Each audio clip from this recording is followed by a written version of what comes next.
In the heart of a vast rainforest, hidden beneath towering trees whose ancient branches whispered age-old secrets, lay the village of Yaja. The sun, a distant and faint light, barely reached through the dense canopy, leaving the forest floor in a soft, constant twilight.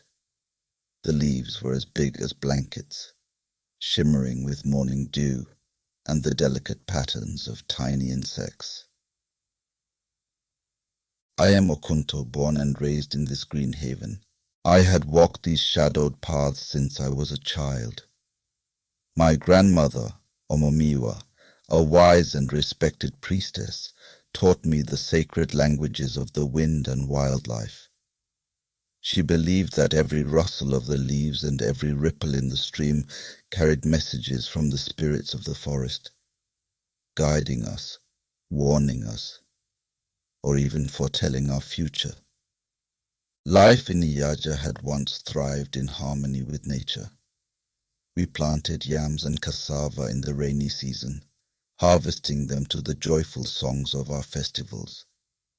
The rivers, full of fish, fed us, while the forest's fruits nourished us and provided medicine. But something had changed. The fish began to disappear, the crops failed, and a strange silence fell over the forest, as if the spirits themselves were holding their breath. I felt a growing unease with each passing day. The elders spoke in hushed voices of bad omens and the anger of the gods. Then one night, I had a dream where my grandmother, long gone, spoke to me. She told me of an ancient shrine hidden deep in the forest beneath the great Iroko tree, the tree that touched the sky and spoke directly to the heavens. At the first light of dawn I set out, armed with nothing but my ancestors' blessings and the clues from my dream. The forest did not welcome me with the usual chorus of birds and monkeys, but with an unsettling stillness. As I ventured deeper, the familiar paths twisted and turned, as if the forest itself was testing my resolve. Days passed as I pushed through thick underbrush and tangled vines. On the third day, exhausted and almost defeated, I found a clearing. There, under the enormous Iroko tree, whose trunk was as wide as a house, stood the shrine. Overgrown with moss and twisted roots, it seemed as though the earth had tried to swallow it whole. But the shrine stood strong, its ancient stones carved with symbols long forgotten. I knelt before the shrine, brushing away the dirt and decay, revealing inscriptions that spoke of a ceremony, a ritual of reconciliation between the village and the spirits of the forest. My heart raced with a mix of fear and hope. Here in these ancient carvings lay the answer to saving Iyaja. But I knew this was only the beginning. The real challenge would be convincing the village elders to believe in the old ways once more. When I returned to Iyaja, my heart was heavy with the responsibility of what lay ahead, but my resolve was firm. That night, under a sky filled with stars, I gathered the elders around the ancient fire pit in the center of the village. The flames cast long shadows on their faces, worn by many years of sun and rain. "Elders of Iyaja," I began, my voice steady despite the fear in my chest. "The forest speaks to us through every leaf and every whisper of the wind. It tells us of discord and neglect, of ceremonies forgotten and spirits angered." The elders listened, their faces serious and skeptical. I told them about the shrine, the inscriptions, and the ceremony we needed to revive. Doubt crossed their faces, but they could not ignore the urgency in my voice or the sincerity in my eyes.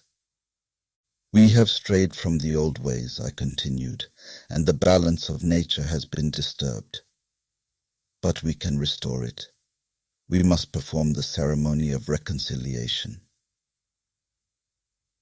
The discussion lasted for hours, old tales mixed with present fears, and after much debate the elders agreed.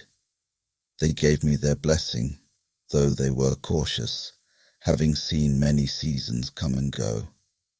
We decided to perform the ceremony at the next full moon, giving us time to prepare according to the ancient rites. The entire village got involved in the preparations. We gathered sacred herbs, prepared offerings of yams and palm wine, and crafted ceremonial garments.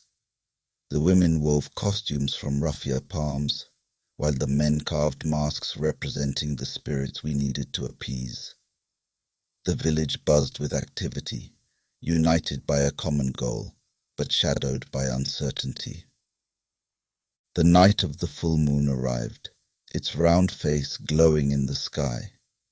The air was thick with anticipation as we walked to the grove of Oya, guided by the beat of talking drums. The grove was like a grand cathedral, ancient trees arching overhead like the ribs of a giant beast, the ground soft and covered with years of fallen leaves. At the grove's center, I drew the sacred symbols around an altar of stones. Each symbol was a word in the conversation between us and the spirits. The villagers formed a circle around the grove, their faces painted with white and red ochre, glowing in the light of the moon and torches planted in the earth. As the ritual began, I called upon the spirits. The ancient language felt strange on my tongue, but it flowed like a forgotten river finding its course again. The air vibrated, the wind picking up as if to carry our words to the heavens. Then she appeared. Oya, goddess of wind and storms, materialized before us in a whirlwind of leaves and power. Her presence was overwhelming, like the force of nature itself. Her eyes were the deep green of the forest canopy. "Who calls upon Oya?" she thundered, her voice mingling with the rustling leaves. "Who dares summon the storm to plead for mercy?"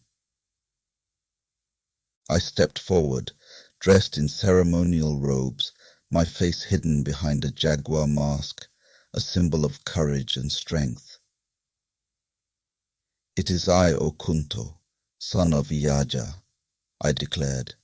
"We seek forgiveness for our neglect and promise to honor the old pacts, to live in harmony with the forest and its spirits once more." Oya's gaze pierced through me, searching the depths of my soul. "And if I restore your lands, will you keep this promise, Okunto of Yaja?" "I swear it on the spirits of my ancestors," I replied, my voice firm. The wind surged, shaking the earth with its force, then as quickly as it began, it stopped. Oya nodded, her form fading like mist in the morning sun. "Then let it be done. Honor your promises, and balance will be restored." As the goddess disappeared, a gentle rain began to fall, soft droplets that kissed the earth. It was a rain of renewal, bringing life back to the parched land, a sign that the spirits had forgiven us. In the days that followed, everything began to change. The rivers flowed clear again, fish returned in abundance, and the crops flourished.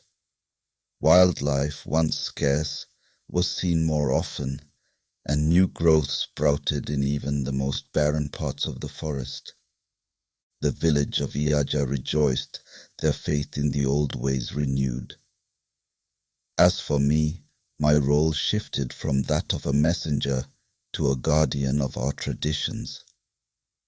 I spent my days ensuring the practices continued, teaching the children the languages of the wind and the leaves, making sure that the balance would remain for generations to come. In the twilight of my years, I often walked the paths of the forest, content to observe the harmony we had restored. The whispers of the trees carried a note of gratitude, a melody only heard by those who had come to know the true language of nature. My journey had been filled with trials, but as I watched Iyaja flourish, I knew every step had been worth it.